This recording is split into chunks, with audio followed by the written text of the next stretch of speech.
You ready? No shit, that's you. Hey, hey, hey, hey, yeah, hey. Let's chop it up. Let's chop it. Let's chop it up. Let's chop it. Yeah, let's chop it up. Let's chop it up. All right, this is Let's Chop It Up with Zaz, and today we have Mickey Factz, man. What's going on, brother? It's Mickey. What's going on, B? Chilling, man, chilling. So tell me what you've been up to, man. What's going on? Man, well, first and foremost, thank you for having me on your show. That's one. Two, the two things that I've been up to the most is me and my wife and my son. We moved from New York to Atlanta, so we currently live in Atlanta, Georgia. And during that process, I was creating the album that I put out today called Warp Collages, which is currently sitting at number 34 on the iTunes charts. So I'm very, very happy about that, man. I don't know if this is live or this is going to be taped, but It's going to be taped. It's taped. Well, since this is taped, you guys please go and pick that up, go stream it, go purchase it. Please support me because I did this off the arm. I didn't have a label. My distribution company, they're invested in another project that I have coming out next year. So they just kind of, assisted with putting it up for me, but there's no money behind it. So then normally I would put money behind it, but I couldn't because we just moved and I had to furnish my place. And so, but to see that it's number 34, man, that does. But listen, man, for you to put it out with that kind of effort, right, and have to put it out yourself, that's a pretty damn good album. I'll tell you that much. People think it's easy. People think it's easy to just kind of, write. Yeah, I mean, writing the rhymes for me was the easiest thing, picking the beat, but then I got to pay for the beats. Then I got to pay to get it mixed. Got to pay for the cover. And then, I gotta do videos, and then it's just a lot, man. So I'm just happy that people are supporting me in this way. You've been around for a long time, Mickey. Yeah. A lot of people represent. A lot of people know who you are, man. You're a true lyricist. Yes. Thank you. I appreciate that. And you've always held it down. And let me ask you, right? When I first saw Mickey, I was like, wow, this boy's all right.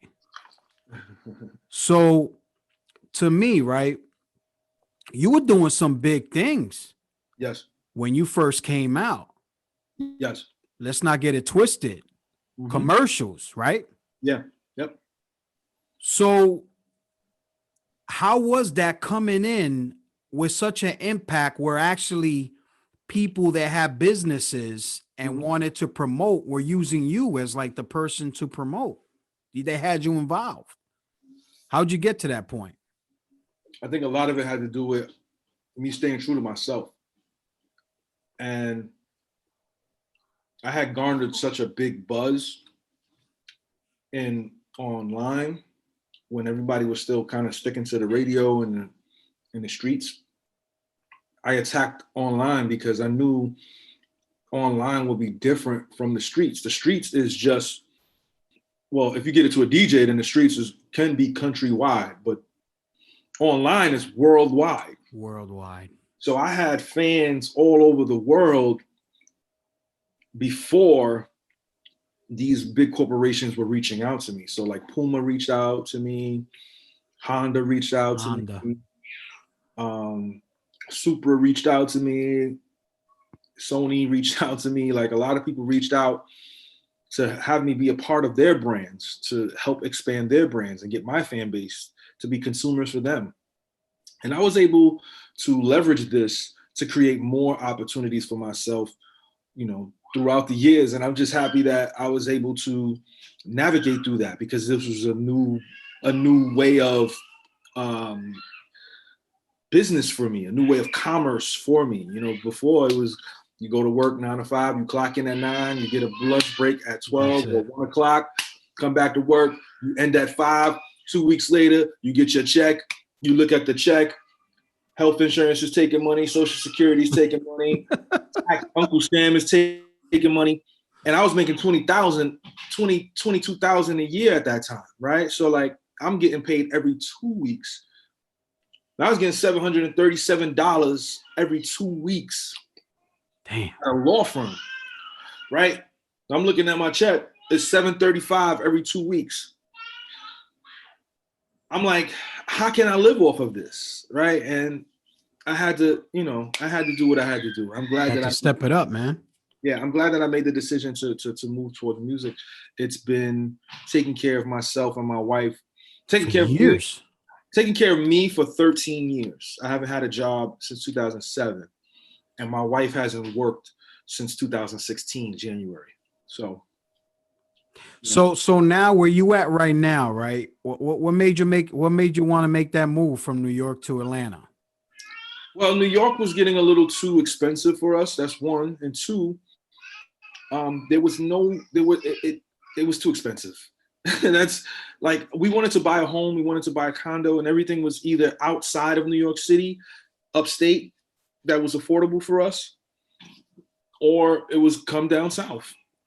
Because that's what I did. I moved from New York to Philly. Right. And I got everything here. Right. Now, we also wanted to be in nicer weather. So, it's like 65, 70 degrees outside right now. That's another reason. And then lastly, everybody during the pandemic moved out of New York, either to upstate New York to their summer homes, or Los Angeles or Atlanta. So being that I'm here in Atlanta, and now that I'm starting to announce that I'm here, opportunities are going to be out the wazoo for me. So yes. So that was the main move. And my son has more space to play around in. You know how New York is. You paying $3,000 a month for a closet, and that's a shame, man. That's a shame. It is. So I'm very happy. We have our space here, 2 bedroom, 2 bathroom, beautiful. And at the end of the day, that's what matters, man. Yep, we're happy. At the end of the day, that's what matters. So let me ask you so through your whole career, you definitely have stayed consistent. Yes. Right. And you have a large fan base because of what you did with the internet when it first came out. Yes. Right? Yes. You took advantage of that. So were you actually pushing like physical CDs and vinyl during that time? So my first year as Mickey Factz, I pushed CDs. And this was 2006. I was still working.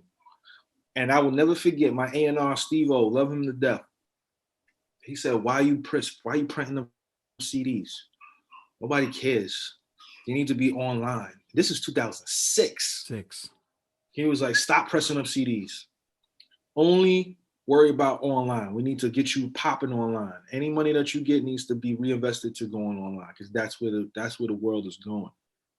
So the last CD I ever pressed up in that time era was In Search of the NERD, which was 2006. And from 2007 up until I want to say 2013 was the next time I printed up a CD, because then I started touring and I started to understand merch, and then people were buying merchandise when you toured, especially right now. Right, people, it's the CD and the vinyl is our collector's items now, instead of just something that you play. So you get it for your diehards that want to support you in that way. Yeah. Press a little 300 or whatever the case might be, and boom, get it popping like that. That's it, man. So, and you've taken advantage of everything that you've done, obviously, you know what I mean, to you when it comes to like even making music with other artists. Yes. You always, you mesh well, man. You mesh well with everybody. Everybody you be on, you hold it down, man. You definitely hold it down. That's right. So to me, right, because to me, you're one of the top lyricists. Thank you. You know what I'm saying? To me, and I feel like when somebody could hold it down with anyone that they're on the same track with, that says a lot. Yeah. So to me, what was that first shine for you? Like the one that you say, you know what, man, I'm in this place, man. I'm here to stay, yo. What was that moment that really grasped you, that put you to that feeling?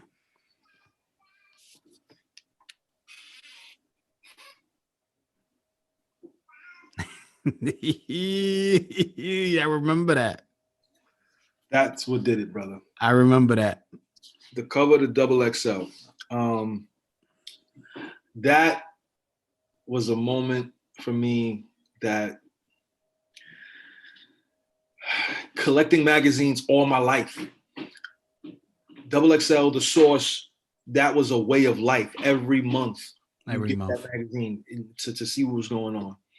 So to be on that cover, when my mother told me, why are you collecting these magazines? It's not doing anything for you.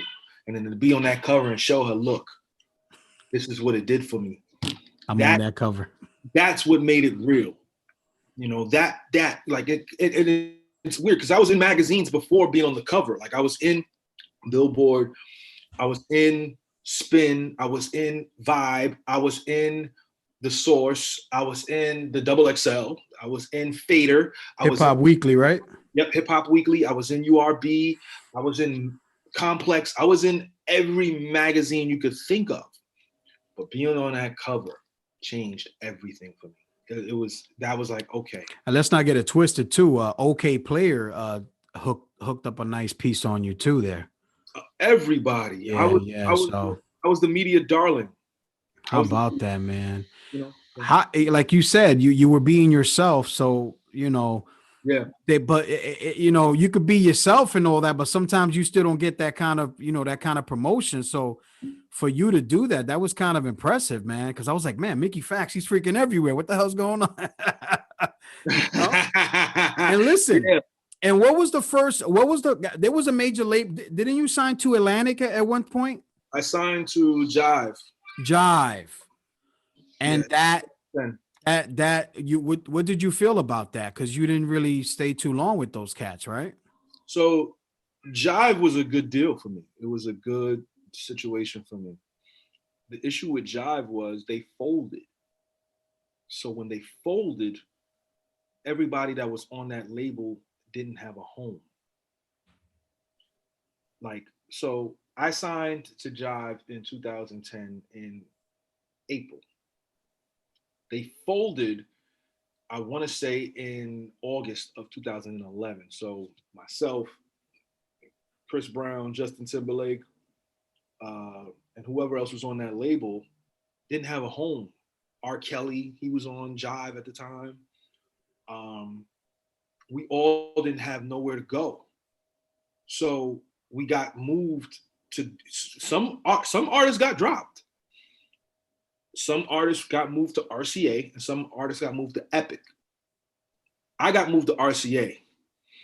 And when you get moved to another label, after a label folds, the other label is already running things. And if you're not a high priority artist, like at the time I wasn't high priority, like a Chris Brown. So he was able to go right into the system and they already knew exactly what to do with him. I'm a new artist, supposed to be breaking me, and I wasn't signed or established by anybody at RCA. So I had to go through the gamut all over again. It was like being a brand new artist that didn't have a record deal who had a record deal. And I reached out to, I called in favors. I did a song with John Legend. I did a song with Bruno Mars. I did a song with Yellow Wolf. I did all of these records. B.O.B. I had a hit song with B.O.B. ready to go. I had the Marsha and Brosher record that was going to radio on Jive, but then they folded. So then the A&R that was at RCA, he didn't believe in what I was doing. So I put out Mickey Mouse after that, which was critically acclaimed across the whole span of media at that time. And they didn't get behind it. So then it was time for me to go at that point. Wow. Yeah. I think you made out better anyway. Yes, I did. Longevity wise, you know what I mean? But that's because I stayed true to myself. If you don't stay true to yourself in this industry, you're gonna fold, man. You're gonna fold just like the labels. You know what I mean? How about that? Yeah. So yeah, but I think that you being over there in Atlanta, man, that's gonna open up a lot of doors, man. Cause you got that flow. Like you know, your flow is so universal. You could do it all. So you could blend right in. I've done all That's what I'm saying. So there's nothing that's a challenge to me. So at this point, you know, I'm just waiting on, I've been doing a lot of ghostwriting, but now I'm ready to kind of showcase what I do, period, you know?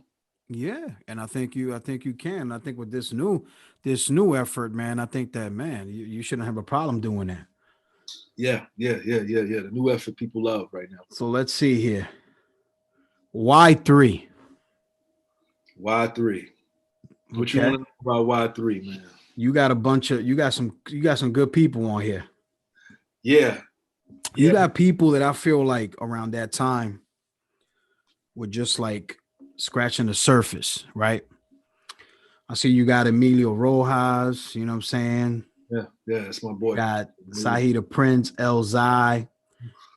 What were you trying to, because it feels like this was a complete album, right?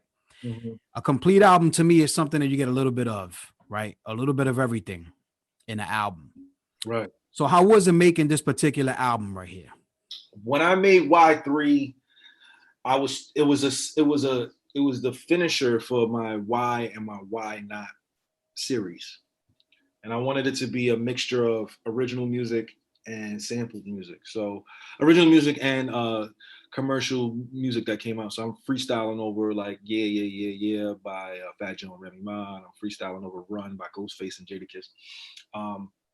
But when I created that project, I wanted to showcase the different sides of me and show that I can do this crazy record about girls, you know, Nothing About Us, which is like a radio record that I could have probably sold to Drake if I would really went at it that way.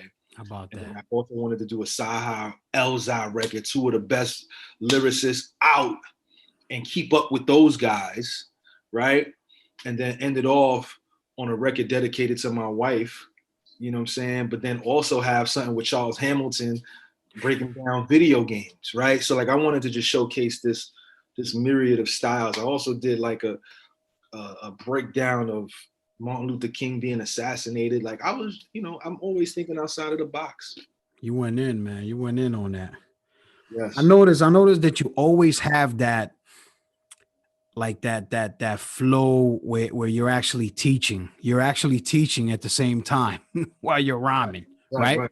Yep. So you got to pay attention to the witty flow, right? Yeah. Yep. Because if you don't pay attention, you might get left behind.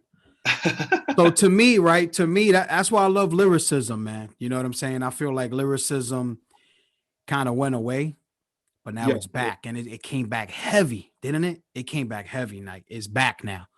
So how do you feel like that? Because I know that when you were putting out these albums, you know, obviously you knew that you could get it in, right? But to know that only a certain fan base might grasp, right, towards it. Do you think that now, if you would have put those albums out that you put prior to this one, I'm going to say like maybe 2013 to now, you think you would have had a better response?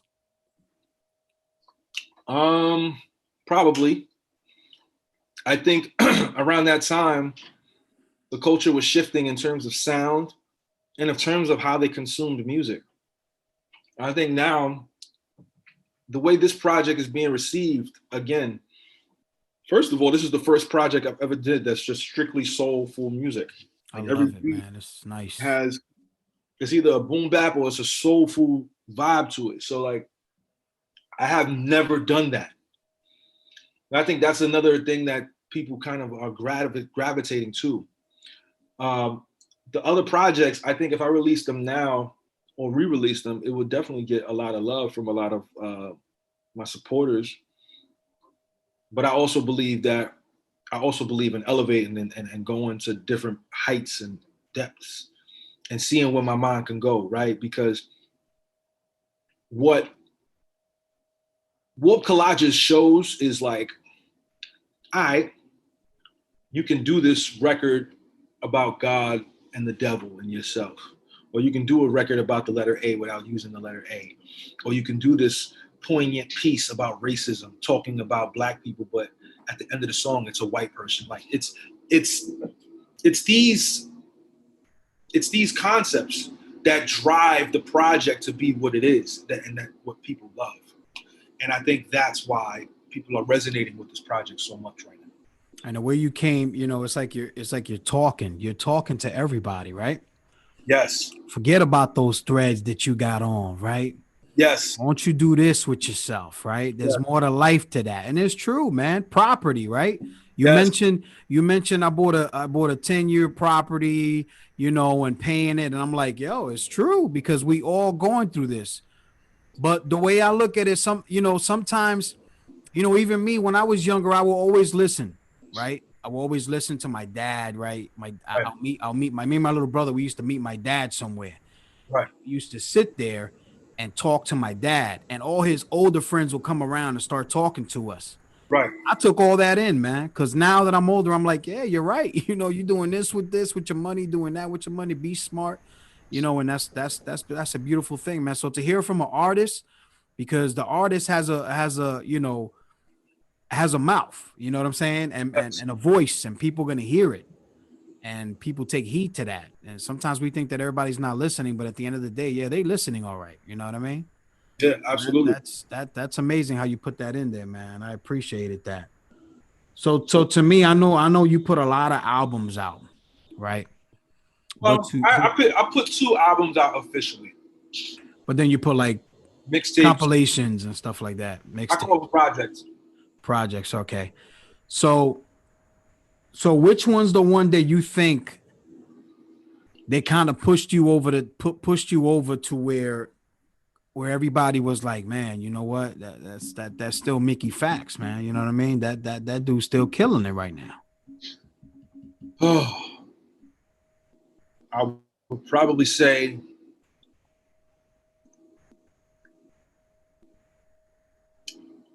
it's like 4 or 5 of them. Okay. I've been doing it for so long. Yeah. So Mickey Mouse in 2012, Y in 2012, 740 Park Avenue in 2014, Y3 in 2015, and then The Achievement in 2016. I Said Joe in 2018. Those are the joints that no matter what, people are like, oh, this motherfucker, he still got it. He's still good. Kept you bouncing, right? Yeah, because I'm just doing everything. Like it does. Doing everything. Every project, like with the exception of this one, this is a streamlined, linear thought process. There's not a lot of changes in the flow. It's straightforward, boom bap concepts, lyricism, boom. This is what you're getting. You're not hearing no party record. You're not hearing no girl record. You're not hearing a radio record. You're not hearing like a bounce record. This is just straightforward pain. Now, I got stuff in the tuck for that. I got a lot of that on deck. But we're in a time right now where only Atlanta is enjoying that because they're the only ones that's able to go out to the club. So I had to be conscious and say, let me not do this right now. Let me focus on what my fan base wants from me during this pandemic. Give it to them right before Thanksgiving. Let them have this hearty project on top of a hearty meal. Yeah, that's pretty good, man. Because you know what, today, if you're not feeling good, there's something wrong with you, right? Because you know, the day before Thanksgiving, man, it's like an amazing holiday, man. I love it, man. That's like the greatest holiday ever. Families together, right? And then you go ahead and drop this. I was on my way to getting my cut. And then I seen your post, and I was like, oh, he put it out today. Okay. So I'm jamming to it. I'm on my way to get my cut. I'm like, wow, this feels good, man. This feels real good to hear this, man. Yeah. So I appreciated that. I was right on time, man. It was right on time because it was perfect for me. That's you know what I'm saying? Thank you, brother. So I appreciate that. So what's next? I mean, you just dropped a bomb on us today, but I know you got them bad boys like this. Oh yeah, listen. I'm working on my next album next week. That should be coming out in January. Beautiful. I got a project with Blue from the West Coast. Yes. Oh, really? That's gonna be amazing. That's dropping in March. It's me, Blue, all produced by Knox. Knox got them bangers, man. Yeah, so that's in March. Wow. And that's insanity. I can imagine. That is insanity. Cause that guy there, man, he just goes like, bruh. I mean, he could rap over anything. Yeah. So I got that, and then I'm gonna, dive back into what I was trying to put out before the pandemic. My more radio friendly, vibey club music. I'm gonna put that out with this other artist named Fly D'Antoni in May. Okay. It's called Hugo. Hugo. Juice. Okay. That's what's up, man. And then I got a project called The Dinner Table that I'm working on. It's probably gonna be my 4th album that I've ever put out. I might not even call it an album, just a project. I might just call it a project. But that's basically the concept behind that is the conversations that us as people of color didn't have at the dinner table. So I'm gonna be talking about stocks, talking about credit, talking about buying homes, land, index mutual funds, a retirement plan, how to leverage, your monies, investing, being ownership. It's called The Dinner Table. That's very impressive. That's gonna come out on my birthday next year. I'm working with a new artist that I'm looking to sign. His name is Tristan. Big Tris. I don't know what he's gonna go by, but we're gonna get that together. We're gonna put out a project together so I can introduce the world to him. And then Mickey Mouse too at the end of the year, December. Oh. I'm not playing next year. Nah, man, you can't. You know what? I ain't even playing next year, brother. I got like 4 joints I'm about to hit him over the head with next year. It's gonna be crazy, man. Got to, man. You got to use this downtime to, utilize. And like you said, man, create. And even if you were busy, you were forced to sit back and go, yo, I gotta see my money, man. Yeah. Because you're moving a mile a minute. You know what I'm saying? So now it's like we got that downtime. We go, yo, we gotta check the money out, man. See where the money's been going. You know, and that's key there, man. You gotta have that. Yeah. So wow, that's amazing, brother, that you are gonna put that out like that. I'm not playing, bro. Nah, you shouldn't. And at this level of the game, that where you've been in there for so long, that's actually gonna be valued, man, coming from you. Yeah. No, because you've been around for so long, and it's like you're not feeding trash, right? Right. You're feeding valuable, right? That's amazing to see you still from that time when you started, man, to now. Yeah. It's amazing, man, because I love this, man. This actually, I'm not gonna say saved my life, but this pretty much calmed me down, right? Wow. It calmed me down, and it's always brought me back to a happy place. No matter what I go through, I put music on and I feel great, right? Right. And when I see people that I could talk to that's been, inputting that in my life for that long, when I see them in front of me, I tell them thank you.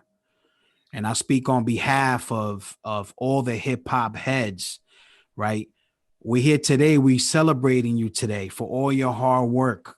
We know it's hard. It's not easy, but you still continue to do it. Yeah. And we want to say thank you for everything that you've done for hip hop, my brother. Thank you so much, man. Okay. This platform is made to put out, to bring the light. Even those people might know you, but there's always somebody new that can know you. You know what I'm saying? Right. And that's the kind of platform that I wanna put out there. So I appreciate you, man, when you accepted the invitation to come in here and chop it up with me, man. Absolutely. So absolutely. Man. Anytime, man. Anytime. So is there any new commercials or anything coming out? Hey, yo, listen, I ain't gonna hold you. When you first came out, right? Mm-hmm. I was messing with Ruckus, right? And Ruckus? Yeah. I say raucous because blah blah blah. But it's Right. a long story. But yeah, but they when I saw you, I was like, damn, this boy everywhere, man. What the hell's going on? Yo, how can I get down on one of them Jones, man? Right. But when I see you in the Honda commercial, I was like, oh no, Mickey Factz is in there, fat like Slim, man. I'm like, yo. I said he's in there, man. He's in there killing it, man. He's in there killing it. So, brother, man. The commercial did it, man. It shocked a lot of people. Didn't it? Yo, I was like, yo, what are you doing the Honda joint, though? They fucked everybody up. Yo, how about that? So have you done any movies or anything? Are you going to be doing any movies? Yeah, I was in the 40-year-old version that's on Netflix right now. In the 40-year-old version, right? Yeah, I'm in that movie.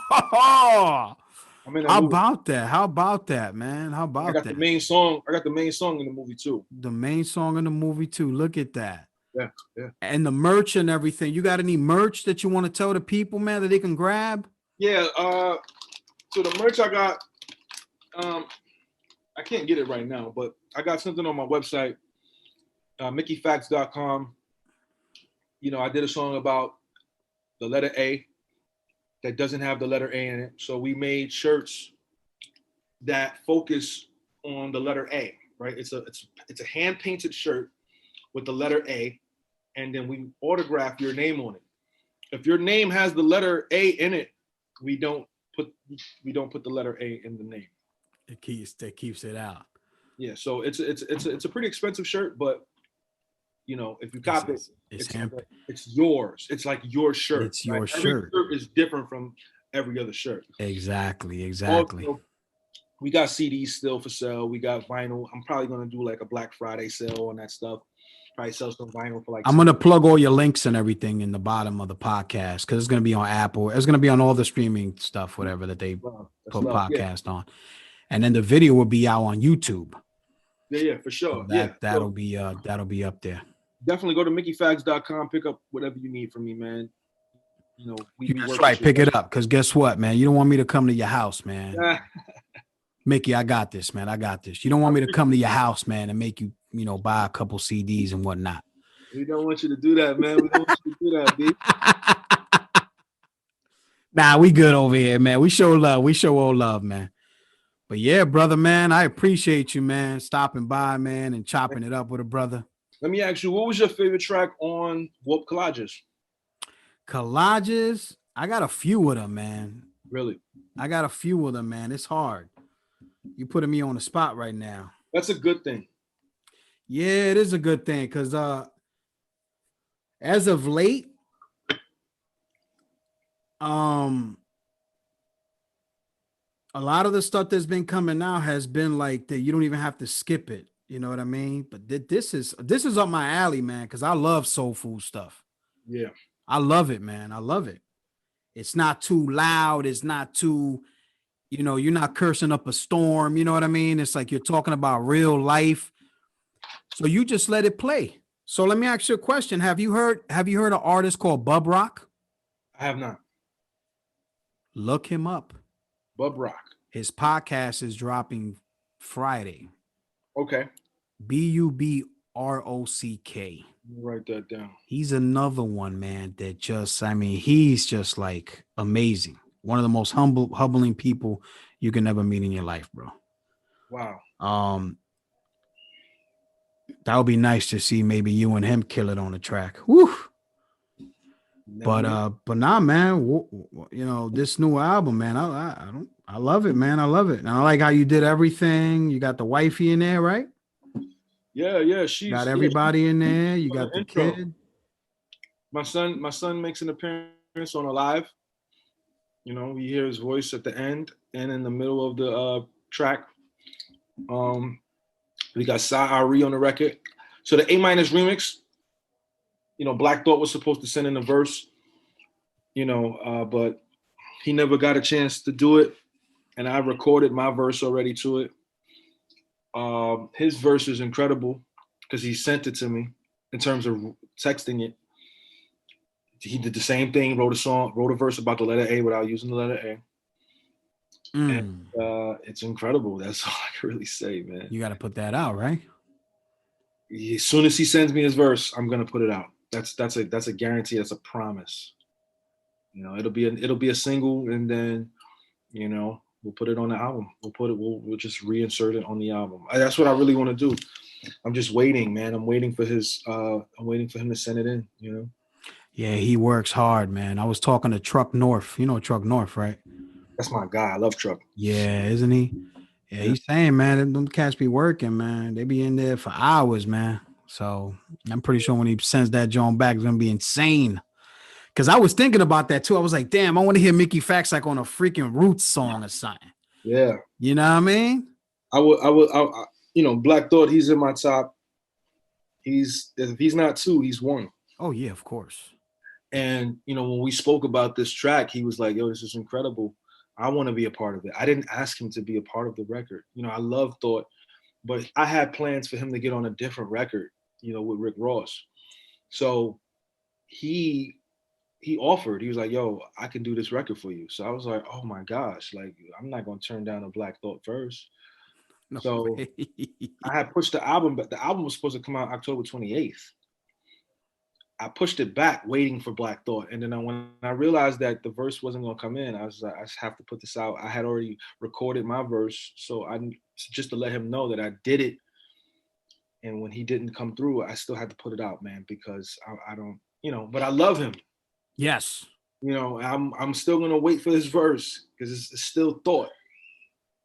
But, you know, him being on the record would have made the album go to like top 20, top 10, easily. Still climbing, man. Yeah, I mean, the last that I checked, it was at 34. And that was a couple hours ago. Let me check right now while we on. Still climbing. You got to understand, you put that out by yourself, man. Yeah, man, it's tough doing it on your own. You know, I put one out in 2005 and it was number 48. Wow, that's good stuff. And after that, it hit the floor so hard, I felt it in my pocket. Yeah. Right now we at 35, so we dropped one slot. We're gonna bring that. We got to bring that up, man. We're gonna bring that up, brother. We're gonna go crazy, man. I would love if we could crack top 20. You know, and this is like you said, man. I'm doing this on my own, man. Hey, man, it's an accomplishment just putting it out, man. You know, just putting it out, and the way you're putting it out with your heart and soul, because that's how, you know, that's why I love it when an artist puts it out themselves. Mm-hmm. It's like a better connection with the artist. Right. You know what I mean? There's a way better connection. But nah, man, I mean, I like the collages. That's the one that I've been going back to after it plays. The whole thing plays. I go right back to that one. Mm-hmm. I mean, I like the intro. The intro, it's a collage of all the events that's been going on, and it hits home because you're like, wow, oh snap, really? Oh my God, yeah, I remember that. Oh man, why that happened? You know what I'm saying? So, you know, that was very impressive the way you did that, and I just gotta say, man, Mickey Factz is still doing it, y'all. Still doing it. So make sure you go and you stream that album now. And make sure you grab it from iTunes, wherever you go to listen to music, go ahead and represent that, man, because this man's been doing it for a long time, and you're going to get amazing product when it comes from Mickey Factz. You know what I'm saying? Right. So, yeah, Mickey Factz, man, we want to appreciate you. Thank you for stopping by. And This is Let's Chop It Up with Zaz, and this is Mickey Factz. It's Mickey. You dig? Peace. Stay right there, brother. You're rocking with the hottest radio show on the internet. Tap In Radio with Zaz. Let's go. Yo, what up? It's Fat Father. Yeah. Live from the east side of Detroit, Michigan. And Fat right Father. Now, you're in the right place. So let's chop it up with Zaz.